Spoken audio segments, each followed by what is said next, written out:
I'll talk to you today about something that a Swiss-American psychiatrist named Elizabeth Kubler-Ross talked about in a book that she published all the way back in 1969. The book was called On Death and Dying, and it was the introduction to the world of psychology and psychiatry of the 5 steps of grief. So why am I talking to you about grief? Because those steps apply to both grief and loss, not just of someone who's died or of you accepting your own death, but any kind of loss. A lot of people right now feel like they're experiencing a lot of loss because maybe they lost their job or got their hours cut, or they've lost some of their freedom to just go about like they want to because they're in some type of a self-imposed quarantine. So the concept is controversial, the 5 steps. There are a lot of people who say everyone doesn't go through all 5 steps. The 5 steps don't go in order. Don't get hung up on the 5 steps or what order they're in. That's not really the point. The point is that the quicker you can get to acceptance, which I'll talk about real briefly, the quicker you can move effectively through whatever loss it is you may be feeling like you're experiencing. Real quick, the 5 stages are denial, anger, depression, bargaining, and acceptance. Excuse me. And it's very important to understand that, again, it's not where you are in that process right now that's important. There's 3 things I want you to remember about this whole process of dealing with loss. Number 1 is that a little bit of denial is totally natural. It's totally normal for you to feel like, wait a second, this can't be happening. It feels like we're living in some kind of alternate universe. What am I, Narnia? Am I the Matrix? A certain amount of denial is natural when something as significant and out of the blue as what's going on with this stuff with the coronavirus. When that kind of stuff happens, a lot of people go immediately into denial.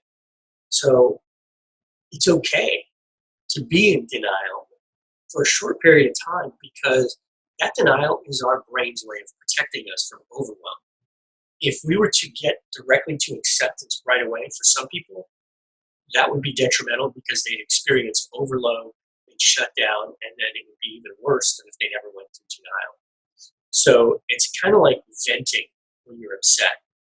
Get it out, but try to compress that time and make that time period as short as possible that you're in denial. Again, it's a defense mechanism, okay? It's normal.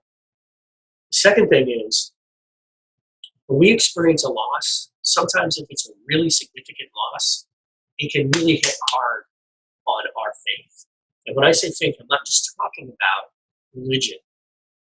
I'm talking about deeply held beliefs about the way things are. I used to work at AutoNation USA back in the 90s when they were growing through the roof.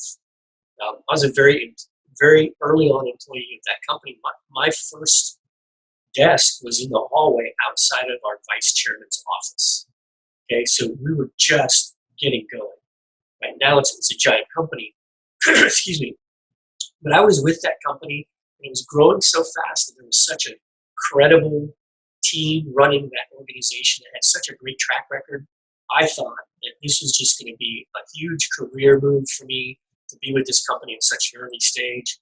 And then a year later, I got laid off with about 450 other people. They got rid of the whole division that I was working in. And you want to talk about experiencing loss. I was freaked out. I was only a handful of years out of college. I'd never been fired or laid off from anything before my life. And it kind of freaked me out, okay? It shook my faith that working at a big, secure company would give me security. It totally changed the way my mind processes that. And I look at things totally different now. So it may shake your faith in the things that you believe to be true, no matter what. And a lot of people are saying that something like this should or could never happen, but here we are, right? And then the third thing is, in this whole process of grieving for loss, for lack of a better description, acceptance is usually where people get to.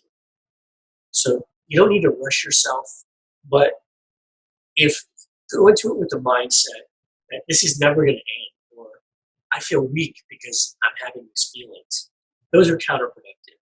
If you go into this understanding that these are some normal things that I'm going to go through, they feel abnormal, but abnormal things are sometimes a normal reaction to an abnormal circumstance. We're in a very abnormal circumstance right now. So just remember, you'll get to acceptance if you just allow yourself to work through the process. That's all for today. I'll see you next time.